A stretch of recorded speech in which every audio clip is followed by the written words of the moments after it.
Cette fois-ci, on va aller voir l'ADN. On nous parle beaucoup de l'ADN, d'encodage de l'ADN, des 12 brins d'ADN, de l'ADN à réactiver, d'ADN christique, et j'en passe. Alors j'aimerais, Patricia, que tu me dises ce que tu perçois.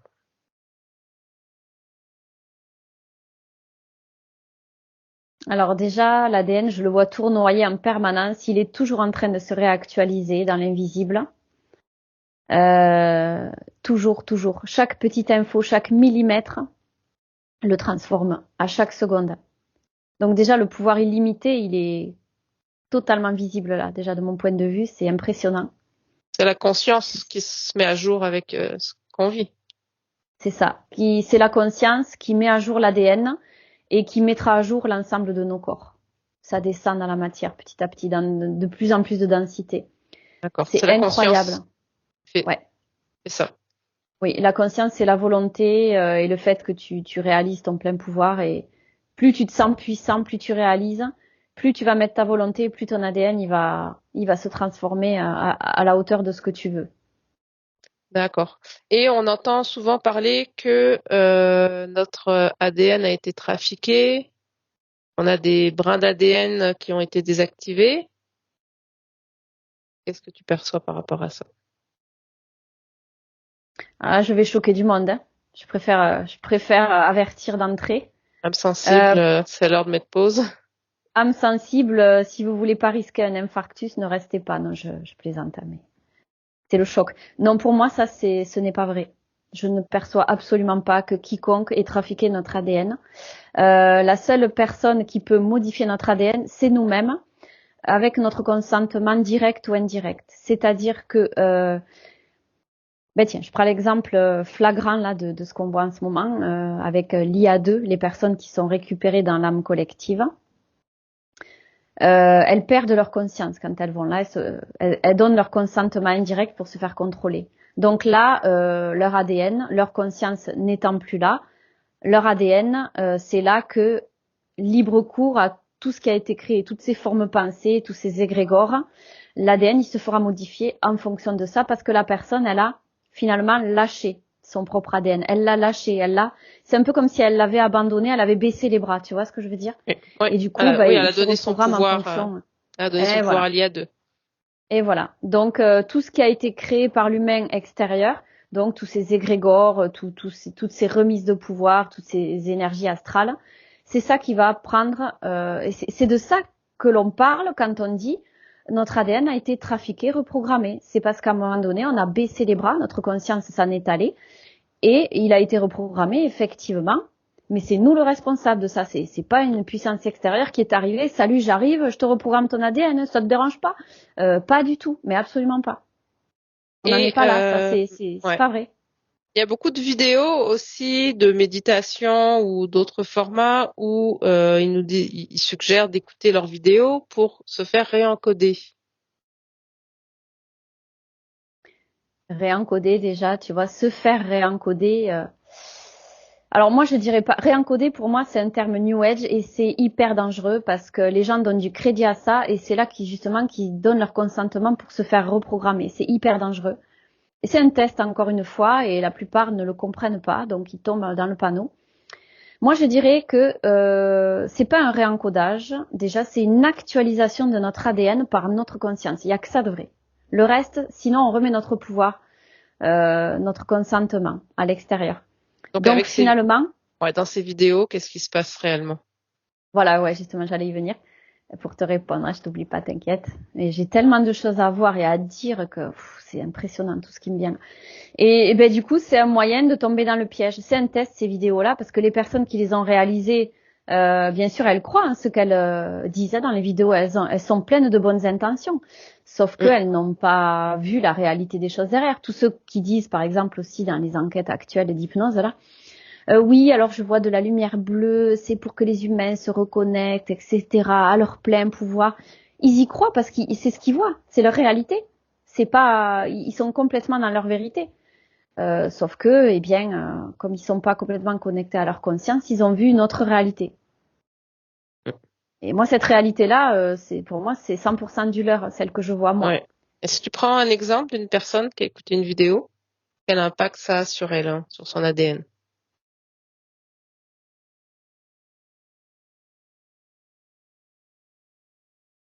Je vois qu'il y a une énergie qui part de la vidéo et qui rentre à l'intérieur d'elle, dans son ADN, dans tous ses corps, qui l'envahit en fait. Parce qu'en fait, elle a ouvert son cœur. C'est ce que j'ai vu là. Elle a ouvert son cœur, tu vois, elle a eu un frisson. Je prends une personne particulière, hein, ce cas-là, Ouais. qui a ouvert son cœur, qui a eu un frisson, qui a dit oh, super, je vais me reprogrammer, ma vie va changer. Donc, elle est en mode ouverture et open bar. Donc, toutes les énergies de la vidéo rentrent en elle, finalement. C'est quantique, ce qui se passe, bien sûr. Et donc, à partir de là, elle a accepté de se faire réencoder. Donc, ça va faire appel à tout ce qu'il y a autour, qui existe dans l'astral, tous ces égrégores de reprogrammation, de connexion aux lumières astrales, etc. Et c'est à partir de là que, en fait, elle va indirectement accepter de se faire reprogrammer avec ce qui n'est pas lié à sa propre conscience à elle. D'accord. Et qu'est-ce qui se passe pour elle, le fait qu'elle soit reprogrammée par cette énergie extérieure? Elle va stagner dans des énergies qui ne sont pas à elle, où elle ne va pas pouvoir récupérer son plein pouvoir. Elle va être un peu comme sur, tu vois, une plateforme qui est au milieu entre la conscience et l'inconscience.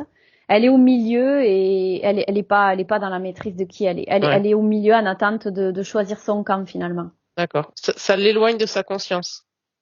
Disons que ouais, ça la maintient à une distance équitable de sa conscience. Et c'est comme si elle bougeait pas de là. En fait, elle stagne, elle perd son temps. Voilà, c'est un peu comme ça qu'on pourrait le dire. Ouais, d'accord.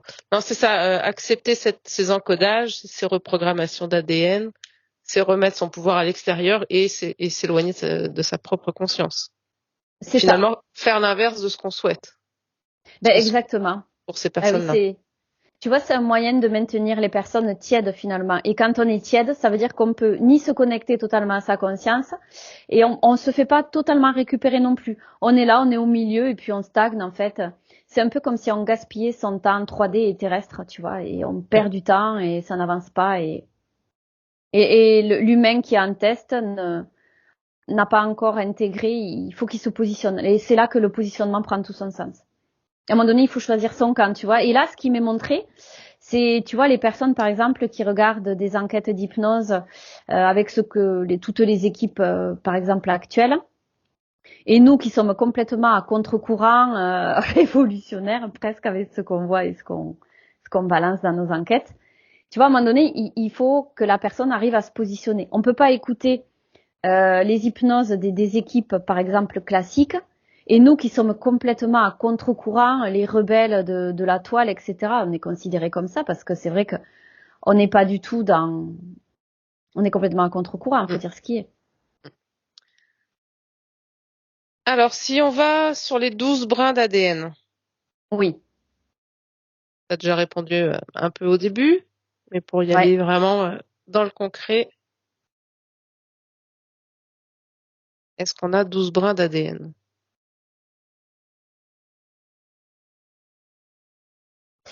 Alors là, ce que je vois, alors attends, je prends encore 10 secondes pour bien expliquer. Ouais, alors je vois des petits filaments là, 12 filaments, effectivement. Pour moi, c'est le seuil minimum qu'il ne faut pas dépasser pour atteindre sa pleine conscience. C'est-à-dire que si tu restes dans ces 12 brins d'ADN, tu restes justement au milieu en train de stagner. Donc si tu donnes du crédit et de la croyance à ces 12 brins d'ADN, tu pourras pas aller au-delà. Tu pourras pas te reprogrammer, tu pourras pas accomplir les miracles que tu désires. Parce Tu que veux dire? quand tu accomplis les miracles que tu désires, il n'y a pas que 12 brins d'ADN, il y en a Ah, ok. Tu veux dire qu'il y en a des tas. plus. Eh oui, D'accord. on peut pas les dénombrer, on peut en créer, en enlever, on a tous les pouvoirs. Donc ces 12 brins d'ADN, c'est pour nous maintenir là et pas aller voir plus haut. Bah sinon Juste... regarde, on arriverait à se Ouais. reprogrammer, on vieillirait plus, on mourrait plus, on serait Juste éternel Juste pour être clair, c'est pas physique ces 12 brins. Pas du tout. Non, non, absolument pas. Non, non, c'est pas physique, c'est quantique. Et justement, comme c'est quantique, dans le quantique, tout est possible. Donc, si on limite notre esprit à se dire on a 12 brins d'ADN, ben, on n'ira pas plus haut. Si tu dis que tu en as 12, tu n'iras pas à 13. Et si tu dis que tu en as des milliers et que tu vas aux milliers dans ta tête, tu te dis cette réalité, elle existe, j'ai des milliers de brins d'ADN que je peux reprogrammer. Là, tout le champ des possibles est ouvert. Alors que si tu te limites à 12 brins d'ADN, là, je vois au milieu sur la plateforme en train de stagner et de pas pouvoir avancer. D'accord. Mais écouter des vidéos qui vont nous aider à réactiver nos brins d'ADN. Ben là, c'est pareil. Qu'est-ce que ça provoque? On va réactiver quoi? Par le biais de qui? On se connecte à quoi? Non, tu vois, c'est encore une fois, c'est très dangereux. On ne sait pas où c'est qu'on va comme ça. Alors que nous-mêmes, en pleine conscience, on réactive nos propres brins d'ADN avec notre volonté, avec ce qu'on a envie de créer dans notre vie 3D. Là, tu es sûr du résultat puisque c'est toi qui le mets en place avec ta volonté, tu vois. Mm. Et tu vois, en parallèle avec les 12 brins d'ADN, là encore une fois, je fais pas de numérologie et je suis pas dans les codes de la matrice particulièrement, mais 2 plus 1 ça fait 3 et la Trinité, ça nous amène à quoi? Ça nous amène à de l'astral. D'accord. Le Père, le Fils, le Saint-Esprit, Ouais. 12, 2 plus 1, 3, voilà, on en est là. Donc ça prouve bien qu'il faut pas se caler sur le chiffre 12. Il n'y a pas de numérologie du point de vue de la conscience, tout est illimité en fait et infini quoi. D'accord. Petit aparté, le Saint-Esprit de l'astral. Jésus. Alors, le C'est pas Saint-Esprit. l'esprit de la conscience. Absolument pas. Non, non, mais c'est l'esprit, le Saint-Esprit de l'astral, justement. Ce à quoi on remet son pouvoir quand on s'est éloigné de notre conscience. Donc, tu vois, c'est là, c'est cette plateforme où tu es au milieu, où tu stagnes. On en est toujours rendu ici. Mm. Et le 12, ça fait partie encore d'un code matriciel. 2 plus 1, 3 à Trinité, c'est quoi? C'est un code de la matrice, c'est l'astral. Mm. Mm. Et un dernier, l'ADN christique. Perçoit. Alors, celui-là, il est mitigé, tu vois. Tout n'est pas à jeter non plus, parce que c'est vrai que mais il faut être hyper vigilant. Si on n'est pas en conscience, si on n'est pas conscient, tout est à jeter. Si on est conscient, on peut utiliser pas mal de choses. C'est bien ça, comme conclusion. C'est pas mal. Donc l'ADN christique, en fait, il est pas si négatif que ça de mon propre point de vue. Encore une fois, c'est mon point de vue. Hein. Je dis pas que je détiens toutes les vérités du monde. Je le reprécise, c'est important. En fait, au départ, c'était pour représenter ce que le Christ a mis en lumière, dont on est tous capables. C'est-à-dire se reprogrammer, accomplir des miracles, des guérisons spontanées en imposant les mains. C'est ça qu'il faut retenir. L'ADN christique, c'est ça. C'est cet ADN que l'on peut tous trouver en nous. Ce pouvoir infini. Et alors après, bien sûr, il a été connoté New Ageisé, si on peut dire, puisque l'ADN christique, je vois la lumière de l'astral avec le Saint-Esprit au milieu, avec tous les anges, archanges, etc. Donc, il a son double dans l'astral, attention. Au départ, c'était simplement un concept, tu vois. Ouais. C'est aussi un égrégore, hein, de se relier à ça, parce qu'on dit qu'on se relie à l'ADN christique, mais on se relie pas, on ne doit pas se relier à l'ADN christique. C'est l'effet miroir de cet ADN puissant que l'on a en nous. Donc l'ADN christique, on pourrait dire qu'on l'a chacun en nous, mais c'est pas l'ADN christique, c'est l'ADN qui nous est propre. Voilà, c'est ça. C'est pas un ADN christique à appeler, à activer, à se relier. C'est Non, il faut notre pas. propre puissance. Il n'y a pas à demander, en fait. On va le C'est ça. vivre, c'est par notre volonté que ça va s'activer seul. Notre volonté, les actes que l'on va accomplir, tout ce qu'on va décider de mettre en place dans la 3D. Mm. Et donc, il faut pas l'appeler l'ADN christique, en fait. Il faut, enfin, sauf si on veut se connecter à l'astral. Mais il faut l'appeler l'ADN de la conscience, finalement. L'ADN de notre conscience, tout simplement. Je vois Oui. pas d'autre. Ouais, ben notre propre ADN. Et oui, et Jésus, de par ce qu'il a accompli, était là pour nous mettre en lumière, par l'effet miroir, que nous-mêmes, on peut accomplir les mêmes choses que lui, ni plus ni moins. Et il le disait, de toute façon, il y a 2-3 vérités qui sont ressorties quand même de tout cet enseignement. On n'a pas ressorti que des trucs qui ne correspondaient pas. Il le disait, hein, Jésus, que ce qu'il voulait mettre en lumière, c'était le pouvoir que l'on avait en nous de faire comme lui, tout simplement. Et c'est en ça qu'il disait, mes frères, mes sœurs, etc. Il y a quand même certaines vérités qui sont tout à fait vraies. Et lui, il était là pour justement mettre de la conscience dans ce monde. Alors, il est venu à un moment où justement les personnes n'étaient pas prêtes. C'est pour ça que il s'est passé ce qui s'est passé avec lui. Mais Jésus était là pour nous, pour sa principale mission, c'était de faire l'effet miroir avec l'humanité, qui n'a pas été prête à ce moment-là. Mais voilà. Alors pour conclure, comment on agit sur notre ADN? sans avoir besoin de se connecter à aucune énergie extérieure. Déjà, ne pas douter. Pas une seule seconde. Il faut qu'on soit 100% sûr de nous. Et ça prend du temps. Ça va pas se faire comme ça. Savoir que le résultat est déjà là, qu'on va réussir. Ça, c'est la première règle. Et ensuite, donc là, ça veut dire qu'il faut défaire toutes les croyances, crever tous les boutons de pute, tous les égrégores qui ont été créés par l'humain et auxquels on s'est relié, parce que même nous, encore aujourd'hui, on est rattaché à plein d'égrégores et de croyances limitantes. Hein. Toi, moi, tout le monde. Oui, on continue Donc on a, tous les ah jours. bah oui, on a beaucoup de boulot encore à faire. Nous tous, hein, on n'est pas plus haut que les autres, ni plus bas. On est tous dans la même enseigne, logés à la même enseigne à avancer. Donc déjà, première chose, savoir qu'on peut le faire 100%, on est capable déjà, ne pas douter une seule seconde. Ensuite, crever les boutons de pu des égrégores, des croyances limitantes, poser notre volonté, poser des actions concrètes dans la matière et mettre des visualisations par-dessus ça, c'est hyper efficace parce que visualiser, ça met en place dans l'invisible des choses. Donc visualiser notre ADN dans lesquels on rajoute des brins, dans lesquels on rajoute des choses, des programmes. Visualiser et comme on a envie de le visualiser. Si on veut voir notre ADN comme un cercle qui tourne, c'est juste, c'est correct. Il faut suivre ce qui résonne pour nous. Juste, il faut visualiser qu'on est en train de reprogrammer, comme si on alimentait un petit peu, tu vois, un moulin qui est alimenté en eau en fait. Tu vois, on peut aussi représenter notre ADN comme ça, ce qui résonne pour nous. Il faut vraiment visualiser que on apporte du grain à moudre là-dedans. On reprogramme, on rajoute des choses, on modifie. Il faut le visualiser tout ça et le voir comme déjà eu, déjà acquis. C'est très important. Il n'y a pas de dimension temporelle là-dedans.